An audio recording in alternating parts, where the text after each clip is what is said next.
জান্নাতে যারা ঢুকবে তাদেরকে রেশমের তৈরি পোশাক দিয়ে পোশাক বানিয়ে দেওয়া হবে। সবুজ মিহি সিল্কের রেশমি কাপড় দিয়ে ড্রেস আপ করা হবে, যেটার মধ্যে স্বর্ণ দিয়ে এমব্রয়ডারি করা ডিজাইন থাকবে। জান্নাতে নারীদের জন্য গহনার কোনো অভাব নাই। জান্নাতের ভেতরে বিশাল এক শপিং মল থাকবে।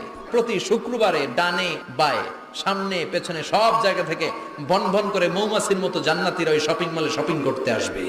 ইচ্ছে মতো দেদারসে পোশাক কিনবে, ইচ্ছে মতো শপিং করবে, টাকা দেয়া লাগবে না, ক্রেডিট কার্ড লাগবে না। এবার জান্নাতের আবহাওয়া সম্পর্কে জানি। জান্নাতের ভেতরে জান্নাতীরা সূর্যের প্রচন্ড তীব্রতাও পাবে না, আবার শীতের কারণে কষ্টও পাবে না। দুইয়ের মাঝামাঝি চমৎকার আনন্দ ঘন নাতিশীতোষ্ণ একটা পরিবেশ আমি জান্নাতে করে দিয়েছি।